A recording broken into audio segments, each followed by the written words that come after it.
حضور اکرم صلی اللہ علیہ وسلم کی روزمرہ زندگی۔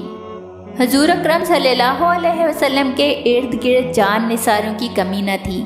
یہ جان نثار ہر طرح کی خدمت کے لیے تیار رہتے تھے، مگر آپ کو بغیر عذر کے کسی سے خدمت لینا قطعاً منظور نہ تھا۔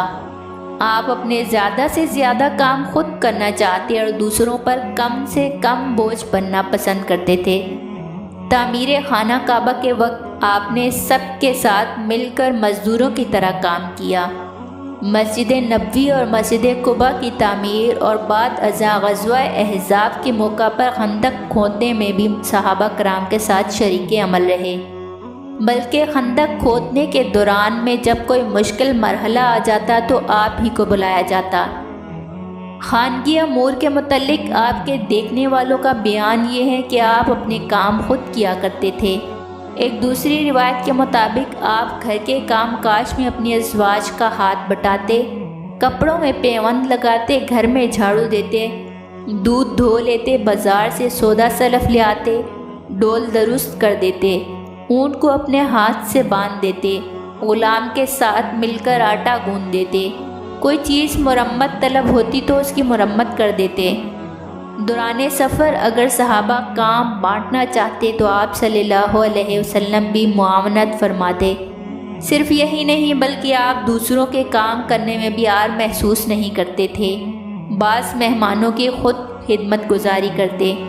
اگر کسی صحابی کے شریک جہاد ہونے کی بنا پر گھر میں کوئی ذمہ دار فرد نہ ہوتا تو آپ خود جا کر ان کے جانوروں کا دودھ دھو دیتے۔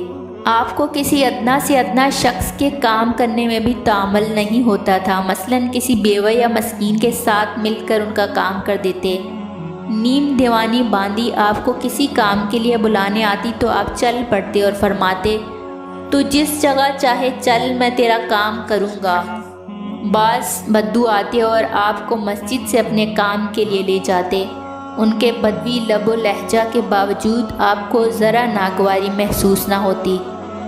دوسروں کے لیے آپ صلی اللہ علیہ وسلم کے دل میں ہمیشہ ہمدردی اور مہربانی کے جذبات متزن رہے۔ اس مسئلے میں آپ صلی اللہ علیہ وسلم کے نزدیک اپنے بیگانے، آزاد اور غلام کی کوئی تمیز نہ تھی۔ آپ اکثر فرمایا کرتے تھے، میرے سامنے دوسروں کی ایسی باتیں نہ کیا کرو جنہیں سن کر میرے دل میں ان کے متعلق کوئی کدورت پیدا ہو جائے، کیونکہ میں چاہتا ہوں کہ میں سب سے صاف دل کے ساتھ ملوں۔ ایک مرتبہ حضرت عبداللہ بن مسعود رضی اللہ تعالیٰ عنہ نے دو افراد کے متعلق آپ صلی اللہ علیہ وسلم کو کوئی شکایت پہنچائی۔ یہ سن کر آپ صلی اللہ علیہ وسلم کا چہرہ مبارک سرخ ہو گیا اور آپ صلی اللہ علیہ وسلم نے حضرت عبداللہ بن مسعود کو کنایت فرمایا کہ اس طرح کی باتیں مجھے نہ پہنچایا کرو۔ اس کے برعکس آپ اپنے پاس بیٹھنے والوں کو ترغیب دلایا کرتے تھے کہ دوسروں کے حق میں اچھی باتیں کرو۔ ایک موقع پر آپ نے فرمایا، لوگوں کو میرے سامنے سفارش کرو تاکہ تم اجر پاؤ اور اللہ اپنے نبی کی زبان پر جو چاہے فیصلہ جاری کر دے۔ آپ فرمایا کرتے تھے کہ اخلاق کی بلندی یہ نہیں کہ تم اس کے ساتھ نیکی کرو جو تمہارے ساتھ نیکی کرے، اور اس کے ساتھ برائی کرو جو تمہارے ساتھ برائی کرے، بلکہ صحیح اخلاق تو یہ ہے کہ ہر شخص سے نیک سلوک کرو، خواہ وہ تم سے برے طریقے سے ہی پیش آئے یا تم پر زیادتی کرے۔ اسی بنا پر آپ صلی اللہ علیہ وسلم کے نزدیک نیکی کا مفہوم ہی حسن خلق یعنی دوسروں سے اچھا برتاؤ تھا۔